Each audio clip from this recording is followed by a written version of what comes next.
Bonjour à tous, bienvenue dans notre session qui aura pour but de décrire les impacts des politiques ANR sur le territoire, sur les entreprises et collectivités du territoire occitanien. Alors aujourd'hui, on aura l'occasion, je sais pas si tu peux passer les slides dans le temps, je suis désolé. On aura l'occasion d'apporter un éclairage sur les obligations réglementaires. Les obligations réglementaires et leur déclinaison dans la commande publique achat responsable. On aura aussi l'occasion de parler des clés des programmes politiques et des contributions citoyennes qui vont guider le développement économique du territoire de demain, sur notre territoire, qui est particulièrement actif sur l'IA. On aura aussi l'occasion d'exposer les changements au cours de réflexion pour répondre aux besoins de souveraineté et de confiance numérique, souvent à contre-pied des GAFAM, et sans oublier d'évoquer le lancement d'actions sur l'inclusion numérique, le partage de communs numériques, etc. Donc le sujet va être traité dans un format table ronde, avec les invités ici présents, et pour couvrir tout le périmètre, alors on aura...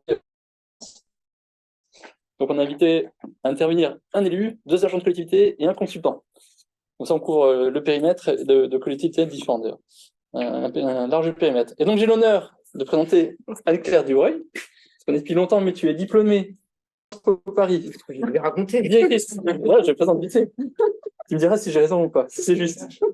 Elle est directrice de projet de transformation numérique à la communauté d'agglomération du Sicoval, qui est une communauté d'agglomération du sud-est toulousain, qui représente 36 communes et exactement 81 269 habitants. Tu as été vérifié. Voilà.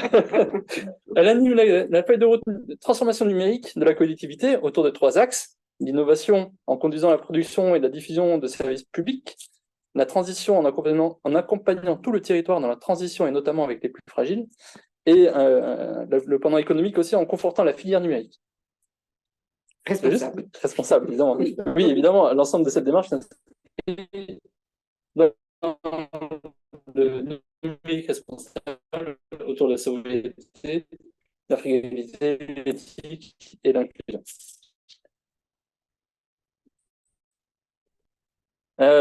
Tu seras aussi porte-parole de Michael Philippon, qui est suivant. Jocelyne à la ville, à la métropole de Montpellier, fervent défenseur du numérique responsable. Il fait beaucoup de bruit en ce moment autour du chantier intelligence artificielle, éthique et durable, et frugal.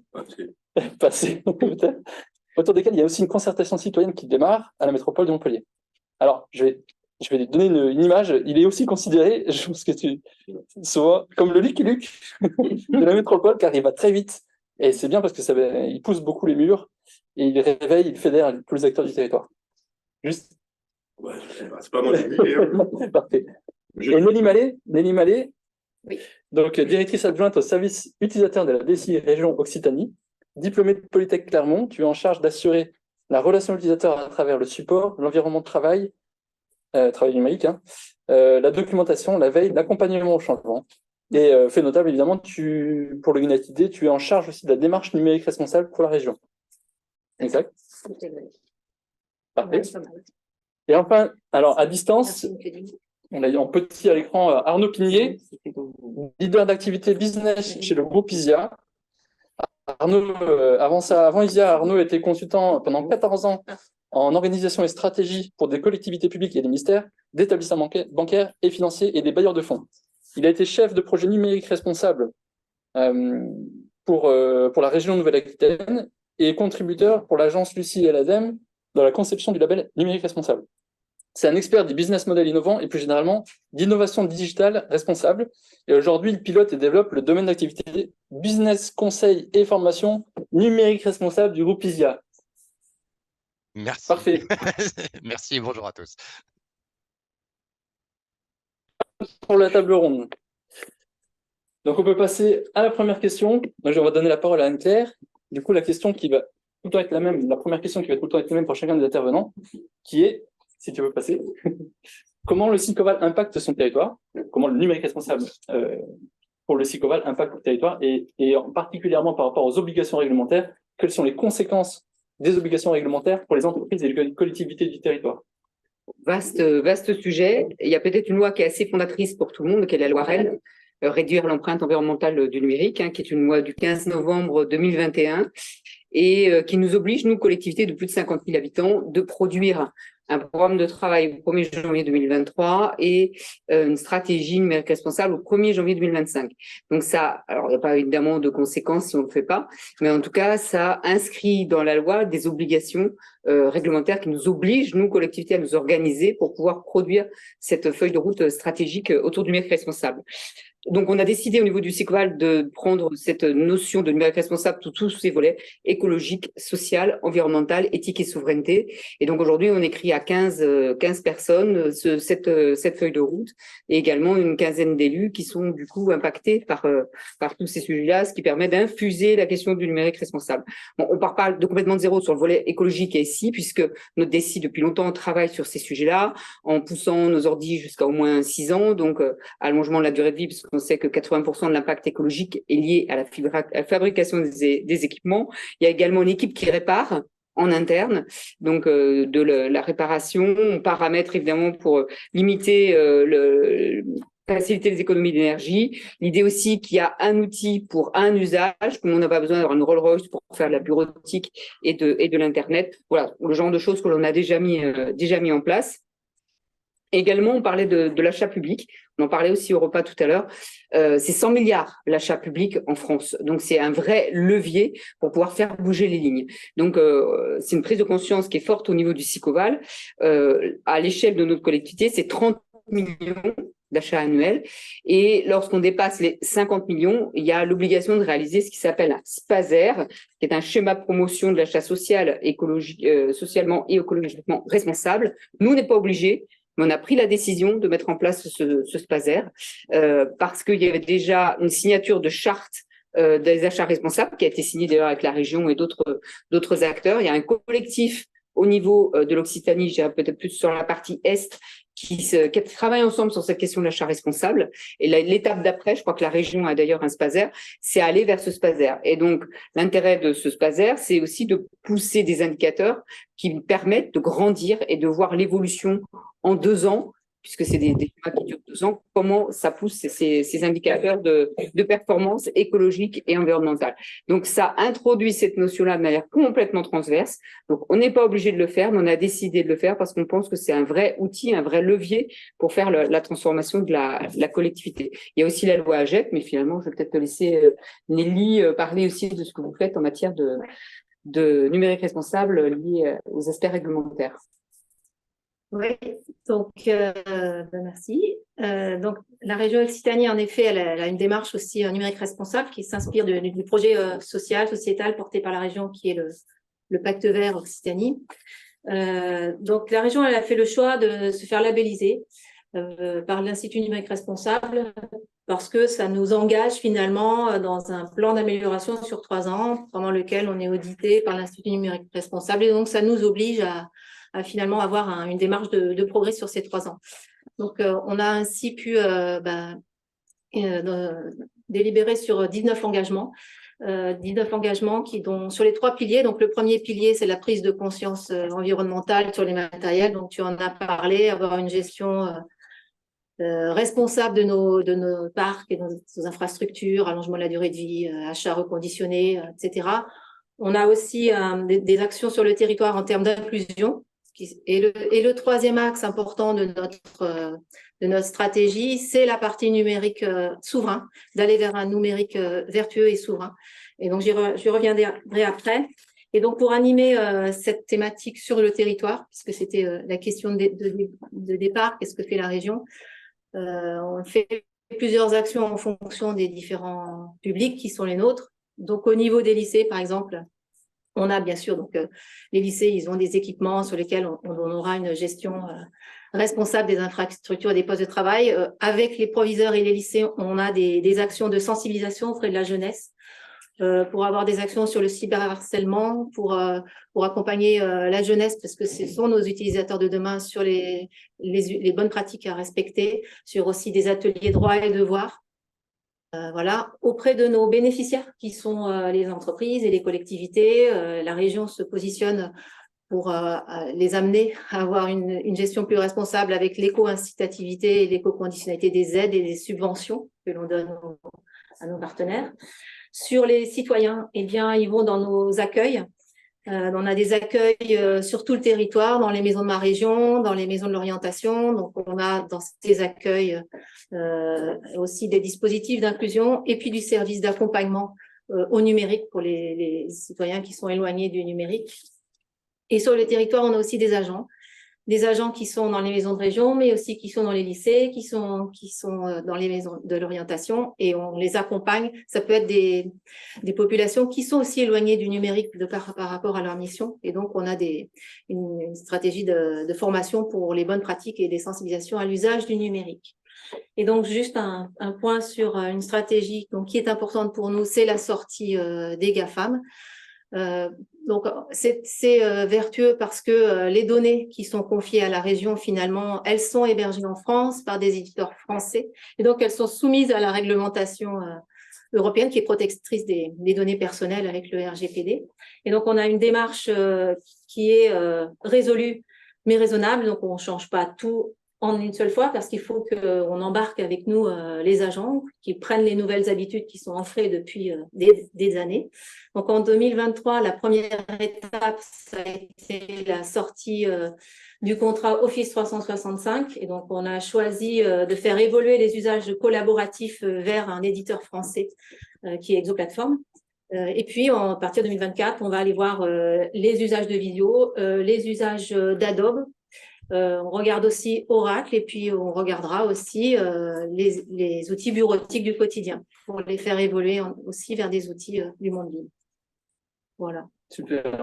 Ça me permet aussi de faire le plus prochain atelier qui sera tout à l'heure sur les outils plus responsables. Ben voilà. Bon, peut-être qu'on te donnera la parole si tu veux. Non.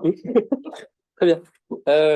Tu avais d'autres points sur les obligations. Je ne sais pas si tu veux reprendre un peu le sujet. Il y avait sur la télé juste avant. Il y avait évidemment des choses autour de Spazer, AGEC, etc. Il y a aussi des réglementations sur la gestion du matériel, des déchets, de l'acquisition. Oui, il y a aussi la question de l'accessibilité, ça en fait partie. C'est vrai qu'au Sicoval, on parle un peu du numérique responsable 360, à la communication, alors pas labellisé numérique responsable, j'espère que ça fait partie des projets 2024, la labellisation, donc on y arrivera. Mais en tout cas, on a un site aujourd'hui qui a 88% de taux d'accessibilité, qui est déjà un taux extrêmement élevé, et on va aller vers les 100% d'accessibilité. On a aussi installé un petit module de facilitation qui s'appelle l'ISIO et qui, depuis une dizaine d'années et qui permet aussi aux communes du territoire, on a mutualisé, de rendre plus facile l'accès au site de nos communes. Donc, cette question de l'accessibilité fait partie aussi du numérique responsable. Il y a la question d'inclusivité quand on n'est pas à l'aise avec le numérique en général, mais on a aussi une responsabilité en tant que collectivité à avoir des démarches les plus accessibles possibles, les plus lisibles, les plus faciles à lire et à comprendre, pour que derrière nos habitants soient plus à l'aise pour saisir les actions que l'on met en place en termes de communication, de démarche en ligne. Manu, peut-être un mot sur les matériels, si tu veux rajouter quelque chose. Non, déjà toujours admiratif de la politique de la région et la politique volontariste sur ces questions-là, parce que la sortie des GAFAM, c'est aussi une des briques du numérique responsable d'une façon ou d'une autre, parce que numérique responsable, derrière, c'est pas du durable de lapin, si vous me permettez l'expression, c'est aussi du sens. Et quand on parle d'éthique, de responsabilité et de souveraineté, tout est dans le tout. Et finalement, tout est dans le hard et dans le soft. Et derrière, il y a toutes des problématiques dans le hard et dans le soft de l'obsolescence programmée. Donc en fait, quand on parle de l'inclusivité, c'est vrai que la loi nous aide beaucoup pour une fois, parce que les lois Rennes et les lois AGEC, pour le coup, nous ont aidés. Alors bon, faut savoir aussi que le Spazer, qui n'est pas qu'une chanson de Sheila, pour le coup, mais quand même, c'est une chanson de Sheila. Nous, on la met toujours chaque fois qu'on parle du Spazer, parce qu'au moins, ça nous fait une petite référence. Ça donne pas vraiment envie, alors que la chanson de Sheila, elle est vraiment plus sympa. Mais pour le coup, c'est un vrai outil pour essayer d'avancer. Alors bon, évidemment, tout ça, c'est des clauses, c'est très technique et très administratif. Mais c'est là-dessus qu'on a des marges de manœuvre. Puis, pour faire vite, parce que moi j'aime bien, c'est de la politique, mais c'est le sens des choses.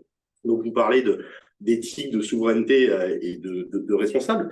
C'est d'abord la conscientisation, d'abord au point de vue des agents, et puis plus largement du public, du grand public. On a plusieurs projets, on en reparlera tout à l'heure, notamment avec Polytech, de faire un forum du numérique responsable, pouvoir fédérer aussi des prix dans le cadre des ennemis RSE des entreprises. Alors après, il se trouve que moi je suis écolo, donc je regarde parfois sur certaines formes que certains certains de mes amis peuvent appeler parfois un peu du greenwashing, bon, faut le dire clairement, hein, mais c'est fondamental, c'est la question du discernement. Le discernement, elle est essentielle, on peut dire du discernement numérique. Il y a des choses dont on a besoin, il y a des choses dont on n'a pas besoin. Et on n'a pas besoin de tout numériser. On n'a pas besoin. Je parlais ce matin de notre grand projet Star Wars, qui est très simple à comprendre. C'est que comme tout le monde connaît Star Wars, je ne dis pas que tout le monde aimait Star Wars, hein, tout le monde connaît Star Wars et tout le monde s'aperçoit, et là, pour ceux qui n'étaient pas là ce matin, vous allez revoir quelques épisodes de Star Wars dans votre tête, qui se passent sur plusieurs siècles, sur plusieurs millénaires, qui n'ont jamais changé le matériel. Et que c'est systématiquement le même hologramme en noir et blanc qui fonctionne. Pourtant, il parcourt l'univers et tout a l'air de bien se passer. Alors, on reviendra sur l'épuisement des ressources. Je peux vous en faire un schéma, mais c'était pas le coup. Mais j'insiste beaucoup là-dessus parce que il faut avoir des objectifs. Très sincèrement, l'ennemi, c'est le matériel. Faut être clair. Voilà. Donc, c'est pas compliqué. Moi, je citais l'exemple tout à l'heure. Je suis le seul élu qui ait refusé un matériel de la collectivité. Pourquoi? Parce que j'ai déjà un matériel et que je ne vois absolument plus à l'heure où tout est webisé en SaaS ou tout ce que vous voulez. Pourquoi on aurait besoin de matériel supplémentaire? Et ces logiques-là, il faut les casser culturellement avec la conscientisation. Moi, je l'ai dit à plusieurs fois au conseil municipal et conseil métropolitain, c'est terminer les agents dans la ville. Là, je parle pour les agents, puisque là, pour le coup, on a une responsabilité en tant qu'employeur, c'est terminer les agents avec 2 portables, donc un portable de fonction. Moi, je suis prêt à tout entendre, mais pas que la collectivité paye un 2e portable qui a un impact extrêmement conséquent depuis l'expression libre, les droits humains, et vous connaissez tout le reste sans par cœur, aux frais de la collectivité. Non, moi, je veux répondre à des usages, à des besoins, et tout ça, ça s'appréhende, mais aussi avec une culture qu'il faut réintégrer, où on revient à des fondamentaux, et puis on le fait en bonne intelligence. On explique pourquoi on le fait. Il ne s'agit pas d'imposer du jour au lendemain une méthode, mais il s'agit de revenir à ce dont on a besoin. Je reviens sur ce que tu disais tout à l'heure. Tout le monde n'a pas besoin d'une Rolls-Royce. Alors, moi, je pourrais prendre l'exemple avec un vélo de très grande qualité et très très cher, mais peu importe sur la méthode, c'est exactement la même méthode. On n'a pas tous besoin d'avoir 4 écrans. C'est juste impossible. Et on s'en sort très très bien avec un écran. Alors, on peut discuter de la taille, on peut discuter de plein de choses, mais on peut pas discuter de sa durabilité. J'ai un Mac qui a 14 ans, et il fonctionne très bien pour aller sur le web et pour faire des mails. Et ben ça diminue pas votre productivité si on se réfère à la seule productivité. Bon, et cette question du matériel est l'essentiel, mais parce qu'elle représente 80% de l'impact. Hein. Mais on a des instruments, on a des capacités à faire, mais le champ, il est global à travers le soutien de la loi, et il est global, et il faut le prendre de façon globale, des agents aux citoyens, en montrant la ligne et en montrant la voie. Alors, j'avais promis que j'allais citer aussi Louis Magne, je n'en ai parlé, avec qui on travaille du Conseil national numérique. Alors, il a écrit un petit livre par rapport à ce qu'ils font autour de toute la France. Et il y a 4 mots. Il commence par ça, en fait, le numérique est politique.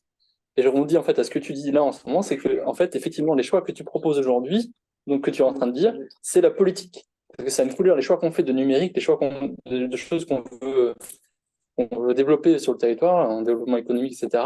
C'est aussi par rapport potentiellement au programme politique, au programme d'administration des collectivités et aux remontées des citoyens. Est-ce que tu peux compléter là-dessus ? Merci Yann de pouvoir me faire dire que le numérique c'est politique. Alors le numérique, évidemment c'est politique parce que c'est des choix de l'organisation humaine. C'est vrai qu'il faut déconstruire un certain nombre de mythes, comme quoi le numérique serait virtuel, que serait immatériel et qui serait gratuit. Ben non, il n'est pas immatériel, il est matériel. Ce ne sont que des câbles sous-marins, des satellites, des smartphones et des serveurs. Il n'est pas virtuel parce que en vrai, c'est quand même la relation des gens. Il y a des hommes et des femmes derrière, et il est certainement pas gratuit. Alors ça, je pense que tout le monde dans la salle, tous ceux avec qui nous parlons, peuvent savoir que tout ça n'est un concept. Mais le numérique politique, oui, forcément, c'est l'organisation humaine. Et de par là, tout ça. Alors, la seule difficulté, c'est cette considération comme quoi ça serait incolore et inodore, et que ça serait un service support. Mais et moi, ce qui me gêne, et je vais vous le dire franchement, c'est de faire voter une délibération 3 fois, d'ailleurs 2 fois au Conseil de métropole sur un numérique responsable et à la ville, donc 3 fois, hein, à l'unanimité sans débat. Donc, il n'y aurait pas d'enjeu. En fait, je vous propose quand même de réduire de 80% votre matériel, de changer l'intégralité de vos pratiques. Et c'est voté à l'unanimité. Peut-être que personne ne l'a lu. Ça, c'est souvent le cas. J'en suis conscient. D'ailleurs, j'insiste pour que les systèmes d'IA génératifs permettent aux élus de mieux travailler. Ça leur permettra de résumer certaines délibes qui permettront peut-être de voir ce qu'ils ont fait. Mais je suis très sincère. Moi, je n'ai pas de difficulté à aller voir dans la politique qu'on applique quand il faut supprimer des choses. Je leur dis, ça a été voté à l'unanimité. Il faut appliquer maintenant. Mais le numérique, c'est politique. Le problème, c'est que en général, on attend que ça soit politique. D'abord, c'est une politique publique. Et en général, quand on dit c'est politique, c'est que forcément, c'est clivant. Moi, je pense que c'est clivant. Mais c'est la façon de l'appréhender, la façon de le poser. Merci Manu. Arnaud, est-ce que tu veux prendre la suite pour débattre un peu sur la partie, si tu peux passer, merci, sur la partie territoire et Ouais. des communs numériques? Donc bien. Donc aussi les impacts que tu as pu voir par rapport aux collectivités que tu as accompagnées, comment elles ont impacté le territoire et est-ce que les conditions qu'il y a maintenant aujourd'hui pour les entreprises et collectivités qui veulent avancer sur le développement économique, enfin, développement numérique. Oui, bah, puis peut-être même pour faire le pont avec ce que disait Manu, effectivement, la dimension responsable du numérique lui redonne peut-être cette dimension politique, en fait, en tout cas. C'est peut-être là où aujourd'hui, où moi, je trouve que cette question-là et au-delà du numérique, la question des transitions, moi, je suis très content aujourd'hui que ça soit finalement la loi qui le détermine, mais qui oblige les collectivités à être les premières de cordée parce que je pense qu'elles ont un rôle très important dans les enjeux de transition actuels que sont les nôtres et les collectivités, aujourd'hui, on le voit, nous, sur le numérique responsable, il y a peut-être, et pour simplifier, il y a 2 typologies de collectivités et l'idée, c'est pas de c'est pas de montrer du doigt, mais il y a 2 façons de traiter le sujet du numérique responsable pour une collectivité. Il y a celles qui le voient effectivement plutôt comme une contrainte en général, c'est-à-dire qu'il y en a qui sont, encore, peut-être pas autant convaincus que d'autres sur ces sujets-là et donc pour lesquels cette dimension-là introduit des contraintes. Elle en introduit de facto parce qu'elle oblige à s'imposer des ratios, elle oblige à réaliser des choses qu'on ne faisait pas auparavant. Mais, voilà et puis on a une deuxième grille de lecture de la loi Rennes qui est vraiment une lecture d'opportunité. Je crois qu'on a là aujourd'hui autour de la table des territoires qui l'ont bien saisi et qui se sont dit finalement cette dimension responsable du numérique, elle nous oblige à réfléchir à la façon dont on utilisait le numérique, comment on va faire peut-être moins de numérique, comment on va faire du meilleur numérique, comment on va prioriser nos usages. Et c'est peut-être là où je reboucle sur la dimension politique du numérique responsable, puisqu'elle questionne fondamentalement nos usages et que c'est vraiment le cœur de sujet. Et donc, en fonction de ces deux partis pris ou de ces deux façons d'aborder la question du numérique responsable, on voit quand même des collectivités, effectivement, qui, dans certains cas, celles qui sont dans une logique de mise en conformité, bon, bah, vont appliquer les éléments qui sont de la diligence nécessaire dans la loi Rennes. Et puis, par contre, celles qui sont plus intéressantes, c'est celles qui le prennent comme une opportunité. Celles qui le prennent comme une opportunité, on en parlait tout à l'heure, elles ont notamment, moi, je trouve, dans celles que l'on a pu observer, accompagner, ou celles que moi dans lesquelles j'ai pu travailler pendant quelques années, elles induisent, je trouve, des reconfigurations de collaboration entre des collectivités. Moi, à l'époque où j'ai passé 4 ans à la région, pendant 4 ans, je travaillais à la délégation numérique de la région Nouvelle-Aquitaine. Je pense que j'ai pas adressé une seule fois la parole à un département ou à une agglomération. J'exagère un peu, je caricature. Mais en tout cas, il y avait très, très peu d'éléments de collaboration. Aujourd'hui, typiquement, la question du SPASER et la question finalement sous-jacente derrière le SPASER qui sont les D3E aujourd'hui. La question des D3E, c'est d'être capable de monter des filières économiques qui vont pouvoir gérer et collecter des gisements de matériel à la fois dans des délais courts et à la fois avec des processus qui sont fiabilisés et puis ensuite de pouvoir gérer la distribution des matériels qui sont reconditionnés sur des pratiques plutôt d'inclusion et d'accessibilité, mais à l'échelle d'un territoire. Et cette notion-là, par exemple, si je prends juste cet exemple-là de la question des D3E et des filières économiques qui permettraient de pouvoir augmenter notre capacité à travailler la deuxième vie, l'allongement de la durée de vie des équipements informatiques, et ben, c'est une question qui nécessite de facto une collaboration très forte entre une région, un département et une agglomération. Et on a quelques cas, là aujourd'hui en Occitanie, je pense aussi notamment à la région de Bretagne par exemple, où on a aussi observé des belles collaborations euh, intercollectivités comme ça sur ces sujets-là. Et ça, c'est des choses effectivement qui sont très vertueuses et qui sont nouvelles.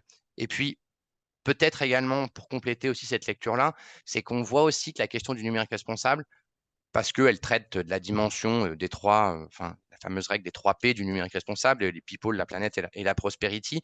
Mine de rien, on retrouve aussi dans les collectivités, je trouve, une propension à appuyer sur un de ces 3 piliers-là en fonction de la nature des collectivités et en fonction des prérogatives des collectivités. Typiquement, je prends une région avec sa prérogative de développement économique quand même, qui constitue un attribut fort des régions. Et ben, la question, elles sont beaucoup plus en mesure, et là je vais reprendre l'exemple peut-être de la Nouvelle-Aquitaine, avec le pôle de compétitivité qu'ils sont en train de mettre en place, de questionner la question de la prospérité et donc qu'est-ce que parle derrière aussi la question du développement d'une filière numérique responsable. On a aujourd'hui en France un vrai savoir-faire sur le sujet, comment on capitalise dessus et comment on va à un moment donné peut-être l'exporter. C'est peut-être ça aussi les sujets qui sont sous-jacents et comment on va pouvoir évangéliser et propager ça, quoi. Et puis à l'inverse, on voit aujourd'hui que par exemple, des départements qu'on a pu accompagner ou même des agglomérations, les préoccupations à la fois territoriales, l'environnement, enfin quand on est la question du territoire, des citoyens, quand on est une région, c'est peut-être des choses un peu plus lointaines à l'échelle d'un département, d'une agglomération. C'est des préoccupations quotidiennes, la question du climat, la question des crues, la question des températures, la question de la mobilité à l'échelle d'un micro-territoire, agglomération ou d'un département. Et finalement, en termes de politique numérique responsable, ces acteurs-là, ils vont aller plutôt effectivement sur d'autres dimensions. Par exemple, la dimension people à l'échelle d'un département. Aujourd'hui, le traitement de l'action sociale d'un département, voire même d'une agglomération, avec la question du numérique responsable, c'est des sujets hyper convergents. Et c'est peut-être là que j'en terminerai aussi. C'est que la question, en fait, finalement, c'est que la question, effectivement, et si j'en reviens, pardon, à la question à ta question, Yann, qui était comment ça se traduit pour les entreprises, ce sujet-là, à l'échelle d'un territoire. En fait, peut-être qu'il y a deux façons de voir le numérique responsable à l'échelle d'un territoire au niveau des entreprises. Il y a les entreprises de la filière numérique sur laquelle il y a un véritable enjeu de pouvoir les embarquer dans la transformation nécessaire de leur métier aujourd'hui. Et donc là, on va plutôt être sur des sujets de montée en compétences de la filière, d'animation de filière. Et puis après, il y a la question des entreprises du territoire. Les entreprises du territoire, moi, ça faisait partie du job que je faisais à la région Nouvelle-Aquitaine. Ils sont beaucoup accompagnés en matière de transformation numérique. Et donc, c'est là-dedans, effectivement, où on a des leviers pour, à un moment donné, c'est peut-être là aussi, pour le coup, un parti pris aujourd'hui, pour capitaliser aussi sur ces dynamiques-là. Aujourd'hui, les collectivités, les entreprises ont engagé des dynamiques de transformation numérique. Je pense que le numérique responsable, demain, nous oblige, et c'est aussi comme ça qu'on travaille beaucoup à capitaliser sur les trajectoires qu'on a eues. C'est-à-dire qu'on a tous des investissements qu'on a consentis avec un degré de conscience sur ces investissements-là à une époque donnée. Comment aujourd'hui on en tire parti, comment on allonge et comment surtout à un moment donné on fait fluctuer la courbe pour la refaire converger avec des trajectoires d'impact qui sont soutenables. Voilà peut-être ce que j'avais à... J'ai envie de rebondir sur ce que tu viens de dire, Arnaud, par rapport à cette coopération territoriale qui participe aussi à la mutualisation et donc à un moindre impact aussi. Pour faire écho à deux opérations qu'on a menées, tu en as parlé, et c'est vraiment dans le cadre d'une coopération. Et au-delà de la coopération, c'est aussi que tout ce que l'on met en place au niveau du SUCAL, on le met en commun en Creative Commons et on le permet la duplication, la réplicabilité le plus largement possible. Et je voulais parler d'une opération qui est en cours de déploiement à l'échelle au niveau régional, qui est donc la boucle locale de reconditionnement. On a mis en place une boucle vertueuse qui associe ces volets sociaux et environnementaux en permettant, il y a 4 entreprises qui nous ont donné des ordinateurs qui étaient, on avait qualifié sur le plan technique ce qu'on voulait comme type d'ordinateur, portable et pas portable, et on les a distribués après une période de reconditionnement via Envoi, qui est un gros opérateur de reconditionnement à vocation sociale sur l'Occitanie. On les a reconditionnés et donnés à des personnes qui sont en insertion sociale ou professionnelle, ces 80 ordinateurs qu'on a mis dans cette boucle locale avec un accompagnement via des conseillers numériques ou via le pass numérique. Et cette boucle complètement vertueuse, on l'a complètement documentée, tous les documents juridiques sont disponibles, on les a partagés le plus largement possible, on les mettra dans le facilitateur numérique responsable de Digital 113 dont on parlera demain, ça fait le lien. Et aujourd'hui, ça passe à l'échelle dans le sens où on travaille avec la région, avec l'ADEME, avec le département 34, avec Montpellier Métropole, pour se dire collectivement comment créer à l'échelle de la région, c'est ce que tu disais, une filière de reconditionnement vertueuse qui permette avec des petits archipels, des petits îlots, de fonctionner à une échelle locale, parce que nos entreprises, pourquoi elles ont dit on vous donne des ordi, parce qu'on les connaissait et parce qu'elles connaissaient pas les publics, bien sûr, mais elles se sont dit, on va avoir un impact à l'échelle de notre territoire. Et on a fait rencontrer les personnes qui étaient bénéficiaires avec les entreprises. Donc, il y a eu une visualisation aussi des personnes qu'elles aidaient et on a été transparent en leur disant précisément, alors, évidemment pas les noms, mais les profils des personnes qu'elles avaient aidées. Et ça a été extrêmement vertueux dans l'envie de poursuivre. Il faut passer le cap maintenant. Et donc, ce qu'on a mis en commun permettra peut-être de répliquer. Autre sujet dont tu parlais, au SICOVAL également, on a prototypé un programme de formation co-construit avec 10 entreprises de toutes origines, ESN, mais également il y a une entreprise de parquet, il y a une entreprise de matériel médical, parce qu'il y a du net partout. Et on leur a dit quels sont vos besoins. Alors, on avait fait un sondage avant qui nous avait permis de voir que 54% de nos entreprises disaient on a besoin d'être formés et 37% disaient on a besoin de créer une communauté d'intérêt. Donc, on a créé cette communauté d'intérêt. Il y a une dizaine d'entreprises qui ont dit banco, on y va sur le numérique responsable. Donc, on a co-construit avec elles via Mavana, Rose Primaire et Collectif Good ID, qui sont des prestataires qui interviennent pour nous, un programme de formation de 42 heures qui sera peut-être commercialisé par la CCI, c'est en cours de négociation. Là encore, ce programme et ces 40 entreprises d'Occitanie qui sont prestataires de services sur le numérique responsable au regard des critères de l'ANR, cet agenda aussi est partagé, cette année est partagé avec ADOC, notre entreprise régionale de développement économique, avec l'idée d'en faire un commun. Voilà. Cet AMI et ce référencement va permettre d'alimenter la réflexion régionale et le prototypage de cette formation va aussi être porté à l'échelle régionale. Donc, dans ce que tu dis, je pense aussi qu'il faut toujours avoir cette question du commun, parce que c'est important de se dire que ce qu'on fait sur un territoire peut servir à d'autres. Et en le mettant en Creative Commons, ça permet à d'autres de s'en emparer et d'aller plus vite et de faire l'effet boule de neige. Donc, en tant que collectivité, on a aussi une responsabilité. On est financé par des fonds publics, par des impôts, etc. À ce que tout ce qu'on produit, me semble-t-il, doit être repartagé et facilement réutilisé. Donc, c'est-à-dire documenter ce que l'on ne fait pas spécifiquement et tout le temps pour que les autres puissent répliquer. Merci. Intervenant, est-ce que si une entreprise qui est dans la salle ou une collectivité veut, par exemple, avoir une possibilité de subvention de la métropole ou d'autres, quels conseils vous donneriez pour justement qu'elle s'inscrive dans cette politique, cette démarche numérique comme ça? Que conseilleriez-vous aux entreprises qui souhaitent avoir plus de partenariats avec les collectivités? Je vais commencer. Je dirais qu'il faut regarder un peu les défis de chaque collectivité et regarder les stratégies de chaque collectivité pour y répondre. Je dirais aussi avoir une stratégie, une transparence de la gestion de ces données et responsable, puisque les collectivités vont y être de plus en plus sensibles. Puis je dirais aussi partager dans un réseau les bonnes pratiques pour inspirer d'autres, pour en inspirer plus et puis rester flexible, parce que les collectivités aussi, elles peuvent changer, et donc il faut rester flexible et souple. Merci, Louis. Moi, je dirais plusieurs choses, que effectivement le développement éco, c'est une des compétences de la métropole, c'est surtout une compétence de la région. Il y a déjà ce pouvoir d'initiation, ce pouvoir volontariste des collectivités. Donc ça, je pense qu'il faut l'afficher. Et sans ce soir, on peut vous donner plusieurs exemples. Le forum sur le numérique responsable qu'on veut monter avec Polytech à l'échelle des citoyens, de faire un prix du numérique responsable dans les logiques RSE et fédérer ces prix pour essayer de formater une offre, parce que ça, c'est quelque chose qu'on est en capacité de faire et ça donne une direction.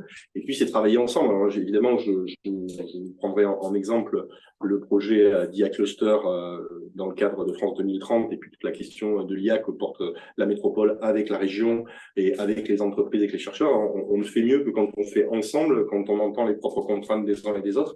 Et ça a un pouvoir immense parce que ça fédère de l'un côté et ça permet de construire des solutions quand on a un objectif commun. Alors, c'est beaucoup de mots, ça, mais ça donne quand même une direction et c'est une méthode. Et je pense que cette méthode-là, il faut systématiquement non pas s'y contraindre, parce qu'en fait, c'est facile, c'est juste qu'il faut avoir la volonté de le faire. Et de cette façon-là, on avance vite et ça donne une dynamique. Et je pense que là, pour le coup, puisque c'était pour les collectivités, la question, ça, c'est aussi la force des collectivités, la force des politiques, potentiellement, c'est de donner une ligne et que cette ligne, elle puisse être partagée le plus dans le territoire, parce que je vous rappelle quand même, au fond du fond, si on fait pour un certain nombre de la politique et si on veut s'inscrire, c'est pour le bien commun et qu'au final, l'intérêt de nos territoires aussi, de ce point de vue-là, donc il y a vraiment cette dynamique-là. Donc, collaborer et valoriser ce qui est fait. Bien sûr.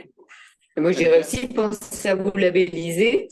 Prenez des labels d'éco-conception, des labels numériques responsables, etc. Parce que à un moment, via nos Spazer et tout le reste, vous allez être contraint. C'est-à-dire qu'on ne prendra plus que des entreprises qui sont éco-responsables. Vous avez les systèmes d'éco-incitativité, etc. Donc, prenez le train maintenant. Parce qu'après, ce sera trop tard. Donc, si vous voulez développer vos marchés ou pouvoir répondre en tout cas à des appels d'offres publics, 100 milliards, c'est pas rien. Soyez vertueux et allez vers ces labels, cette visibilité aussi, parce que nous, on choisira des entreprises qui ont fait ces démarches. Arnaud, c'est un des conseils? Oui, je ne sais pas si je suis bien placé pour donner un conseil aux entreprises qui souhaitent collaborer avec les collectivités. Si ce n'est, si, je pense qu'il faut. Moi, enfin, en tout cas, je l'ai vécu de l'autre côté, j'étais des deux côtés. Je pense que ce que n'aiment pas les collectivités quand on est une entreprise, et des fois les entreprises ne le perçoivent pas, c'est que les collectivités, ce n'est pas des guichets à distribution d'argent. Donc, du coup, cette posture-là, en fait, de considérer qu'il y a un droit à l'aide, des fois, chez certaines entreprises que moi, j'ai pu accompagner, c'est clairement un frein. Non, je pense qu'il faut être conscient que quand on sollicite une collectivité pour un projet, il faut que ça soit pour un projet qui vaille le coup. De toute façon, il y a des règles d'incitativité dans les aides publiques ou même dans les achats. Donc, je pense que c'est un projet qui doit faire sens. Et puis quelque part, je pense qu'elles doivent garder en tête que quand à un moment donné, elles sont soutenues financièrement par les collectivités, bah, ça les oblige. Elles sont pas redevables, mais quelque part, à un moment donné, comme je crois que c'est Anne-Claire qui disait tout à l'heure, ce sont nos impôts. Oui, ce sont nos impôts. Donc, mine de rien, une entreprise qui bénéficie de fonds publics, je pense qu'effectivement, elle a un devoir d'exemplarité peut-être renforcé par rapport à ça et que c'est peut-être quelque chose sur laquelle il faut qu'elles soient bien conscientes quand si elles veulent engager des programmes ambitieux et long terme avec des collectivités. Bien, je vous remercie pour vos réponses. Des questions, oui. Allez, on reprend les questions justement, mais on n'aura pas beaucoup de temps. Mais questions du coup, oui. Pour les entreprises qui veulent avancer sur la partie numérique responsable, à la région, on peut aller chercher le pass transition écologique. Vous avez des euros qui permettent de financer un consultant, de l'achat de matériel responsable. Donc, des financements, il y en a. On peut aussi aller chercher dans les autres aides à l'innovation, le contrat innovation, contrat entreprise d'avenir et contrat 3S. Il y a toujours la possibilité d'intégrer des prestations.